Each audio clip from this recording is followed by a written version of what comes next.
Let's be completely honest, the biggest Batman villain of all time is whoever came up with these. How do they even work? Are you supposed to perfectly slot your bat nipples in there? The amount of engineering that would have to go into something like that is absolutely insane. You would have to measure the circumference of the nipple and then how far apart they are as well. The most baffling part of all of this is that they somehow got George Clooney to actually wear that. Or for all we know, maybe this was George Clooney's secretly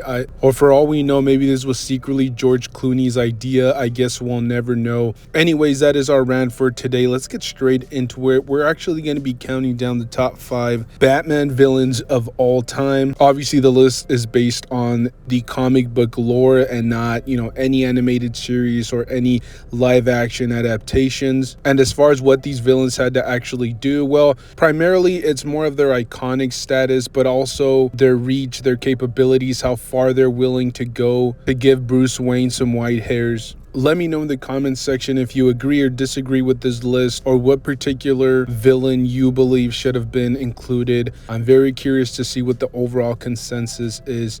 Without further ado, let's get straight into it with number 5. We have Scarecrow, who made his first appearance in The World's Finest issue number 3 way back in 1941. Obviously, this character has made a plethora of different transitions, and he's had a makeover multiple times in the DC comic book universe. He was most recently played by Murphy in the Dark Knight Christopher Nolan trilogy. Even though he is a fantastic nemesis to Batman for a number of reasons, the primary reason why I decided to push him all the way to our top 5 list is basically because he doesn't really have any true superpowers aside from his intellect and his intelligence, which he uses for evil. As we know, he formulates a drug that basically causes hallucinations and can cause people's deepest and darkest fears to take over a person's mind. And we see that constantly in the DC comic books in reference to Batman villains. We don't really see them be this big giant physical presence. A lot of them use their intelligence or a lot of their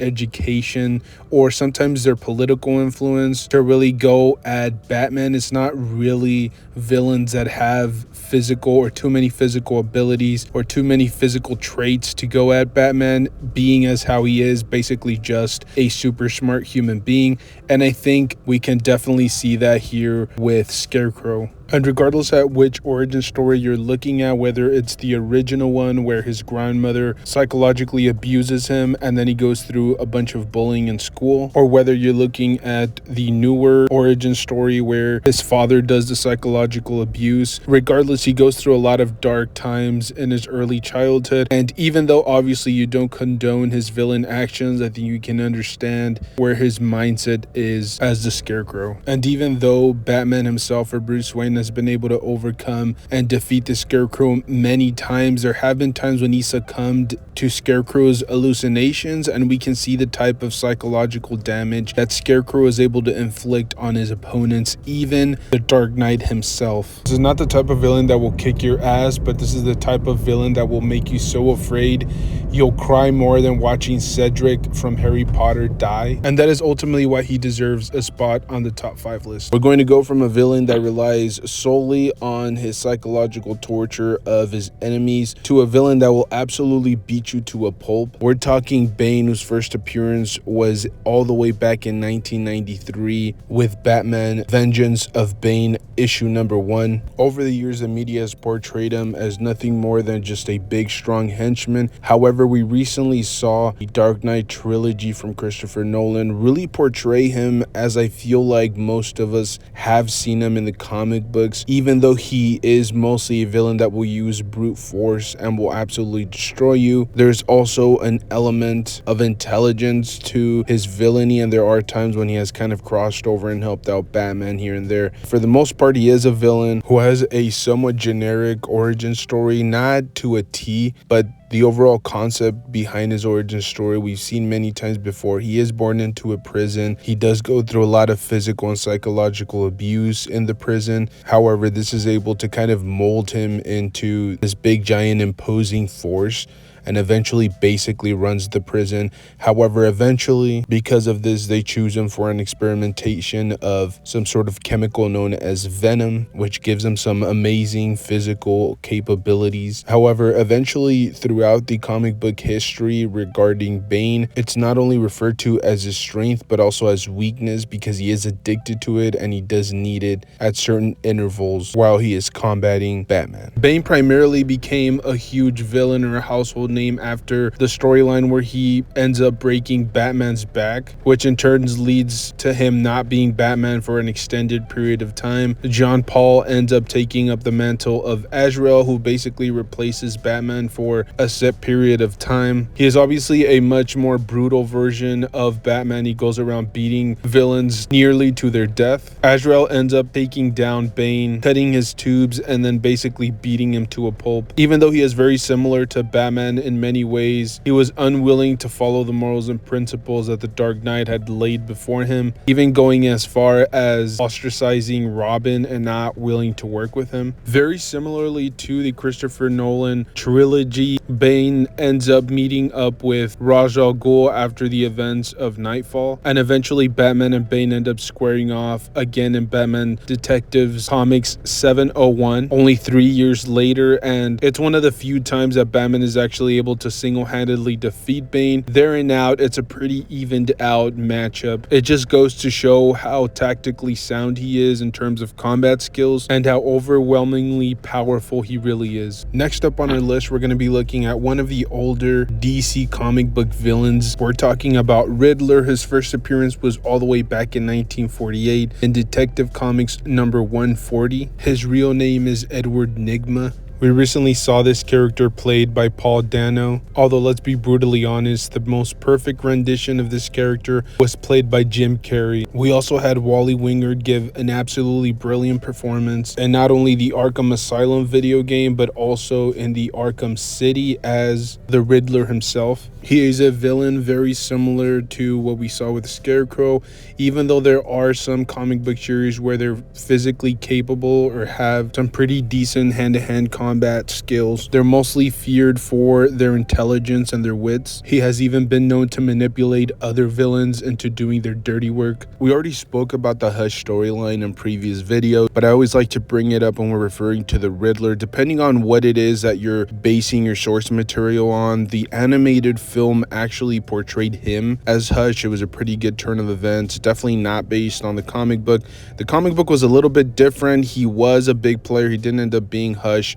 Thomas Elliott ended up being the character himself. The Riddler did play a huge role. He set a lot of the other villains in Arkham up to take down the Batman. He psychologically tortured him throughout the entire storyline. And as I said before, it truly showcased his reach, his abilities to be able to manipulate other villains such as like Clayface, Killer Croc, and so many others in this storyline. So even though there are other great examples, I think that one really portrayed him for the genius that he can be when he sets his mind to it. The next few series actually see him at a pretty low, depressing state. He actually gets his ass beaten by Hush and then eventually gets beaten down by Poison Ivy herself, and eventually seeks refuge anywhere that he can find it. Eventually becomes a homeless person for a short period of time, and then eventually it takes him a couple of years to be able to recover and get back on track to being one of the mainstay villains in the Batman universe. But I think Matt Reeves was really able to unlock what a character like Riddler is capable of in the right hands. He's, like I mentioned before, very witty, very controlling, and I think it really showcased the true skill regarding this particular character in the comic book universe. Our second spot on the list is going to go to probably the most recognizable Batman villain of all time. We're talking about the Joker. His first appearance was in Batman number 1 all the way back in 1940. We've seen a plethora of different actors or voice actors take on this particular villain. Actors like Jared Leto for the Suicide Squad, Joaquin Phoenix for the Joker film, Jack Nicholson for the old school Batman films, and obviously obviously the late Heath Ledger. And then we had voice actors like Mark Hamill voice him for a lot of the animated series, a lot of the animated films, and also a lot of the modern video games that we've been seeing recently. Every single one of them gave absolutely masterful performances in their own way. It's actually insane to believe that his character was meant to be killed off within the first issue, but was eventually allowed to continue as one of the bigger foes that Batman would face throughout the decades. And if you guys have ever read a comic book, you'll be very familiar with the idea or the concept that nobody truly dies in comics. However, there have been universes where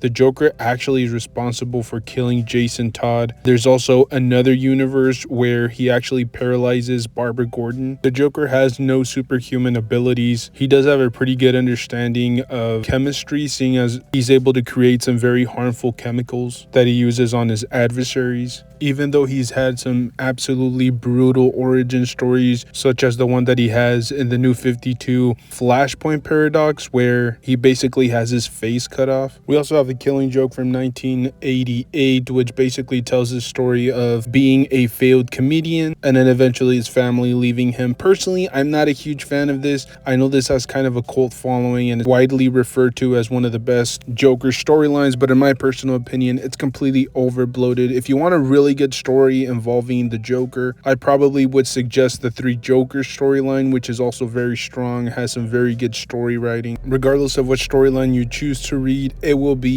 a phenomenal read. It will be dark, twisted, and it will showcase the twisted relationship that Batman and the Joker have created throughout the decades. Our top spot isn't necessarily one particular villain, it's more of an entity, an organization. We are talking about the Court of Owls, which was created by none other than the legend himself, Scott Snyder, and the lead artist was Greg Capullo. And really only those two visionaries would have been able to put together such a masterful storyline. This group or this organization is actually relatively brand new to the DC comic book universe. It was only introduced in Batman issue number 2 from the 2011 series. They assert quite a bit of political power and they control and manipulate the entire Gotham landscape through their trained assassins called Talons. Eventually, Bruce Wayne is actually captured by this organization and held captive for about a week without any food. He begins to hallucinate.